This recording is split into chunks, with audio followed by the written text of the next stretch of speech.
Yes, babe. Papunta na ako sa venue para mag-set up ng lights. Grabe, sobrang excited ako sa event natin. Papunta na rin ako dun sa meeting place namin ni Nonette para bumili ng new dress. Oh, akala ko ba susunduin ka niya? Kasi babe, may inaasikaso pa siya sa faculty. Kaya ako na rin yung nag-suggest na doon na lang kami mag-meet halfway. Nag-taxi naman ako. Oh, sige. Basta mag-iingat ka, babe, ha? Babe, wag mo na akong alalahanin. Di ba ikaw na rin naman ang nagsabi sa akin, kailangan ko lang palayain yung sarili ko sa takot. Kaya okay lang ako. Alright. I love you. I love you too. I'll see you later, okay?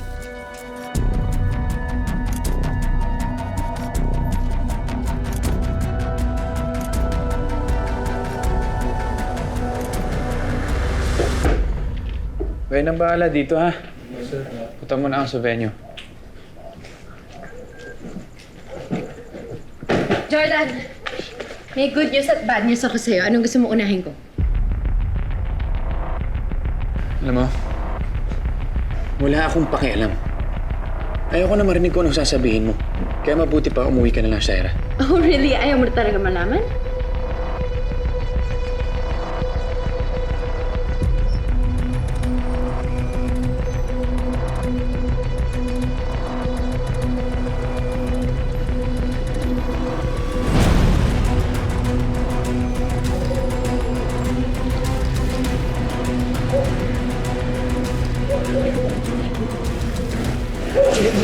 Ano ba?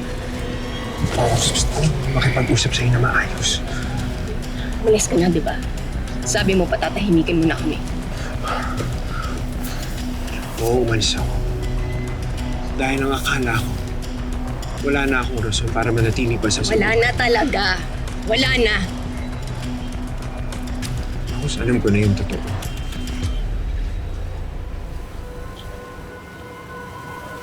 Anak ko yung pinagbubuntis mo.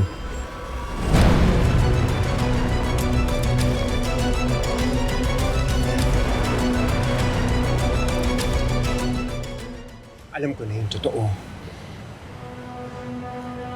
Pineke niyo yung DNA resort.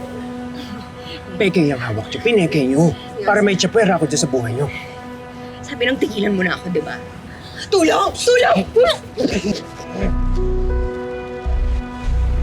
Gusto lang naman kita makausap ng ayos. Hindi kita sasaktan. Hindi kita sasaktan. Mas nakikiusap ako sa'yo. Huwag mo naman ipagkait sa akin. Maging ama sa batang dinadala mo. Paano mangyayari ang gusto mo, ha? Kasal kami ni Jordan. At siya ang mahal ko, Leon. Hindi na mahalaga yun. Ang mahalaga magkaroon ng ama yung bata. Amang magmamahal sa kanya. Sumama ka na sa akin. Buuin natin yung pamilya natin ulit. Ikaw, ako, si Billy, yung bata mo. Leon, wala tayong bubuin. Dahil walang tayo.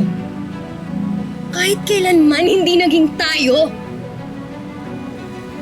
Dinukot mo ko. Nilayo mo ko sa pamilya ko eh. Hindi ko naman yung ginusto, Leon. Pero ano, pinilit ko lahat. Lahat, tiniis ko, nilunok ko para iligtas yung sarili ko. Para makapiling ko ulit yung anak ko. Yung asawa ko. Sila na tunay kong pamilya. Hindi ikaw. Kaya hindi ko sila ipagpapalit para sa'yo. Magkapatayan pa tayo.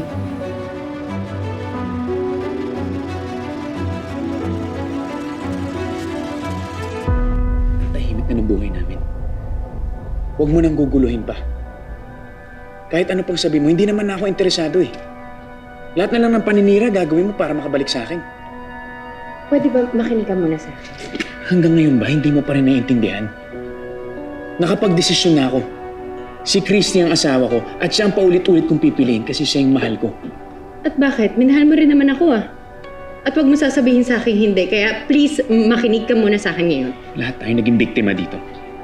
At hindi natin ginusto yun. Kaya mabuti pa, tanggapin na lang natin at mag-move on tayo. Move on? Anong move on, Jordan? Sandali lang!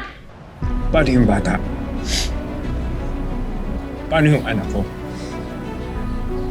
Hindi ko kaya na hindi ko siya kasama. Hindi ko kaya na hindi niya ako kilalanin.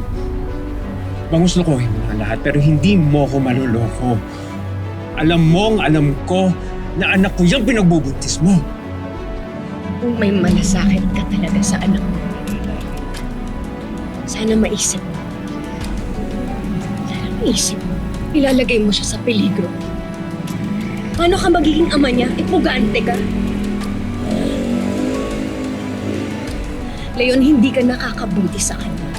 Makakasama ka lang. At kung talagang may concern ka, isipin mo naman yung kaligtasan ng bata. Dahil dyan sa pinaggagawa mong panghaharas sa akin, magiging delikado tong pagbubuntis ko eh. Hindi inaamin mo nga na anak ko yung pinagbubuntis mo.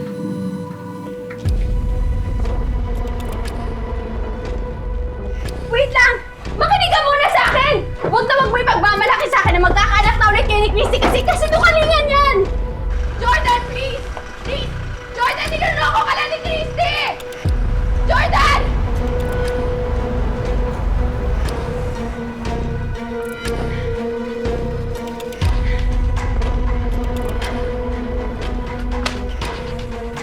Tama na, Christy. Naibistado ka na. Sinabi ng tigilan mo na ako. Hindi ko pwedeng pabayaan yung bata. At hindi ko hahayaang si Jordan ang mag-alaga dun sa bata niya dahil hindi mamahalin ni Jordan ang anak ko. Diyan ka nagkakamali. Mamahalin mo Jordan ang bata ko. Paano ka nakakasiguro? Dahil nagmamahalan ka Lalaki din ako. Sa una, sige, oo. Tatanggapin niya yung bata. Pero sa huli mananag yung katotohanan na nasalisihan siya. Hayop ka, Leon! Hayop ka!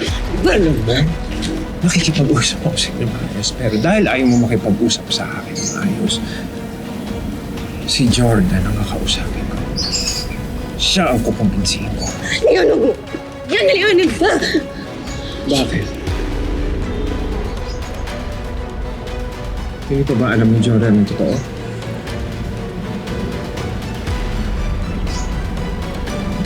Hindi ko po sinasabi sa kanya na hindi sa kanya yung bata.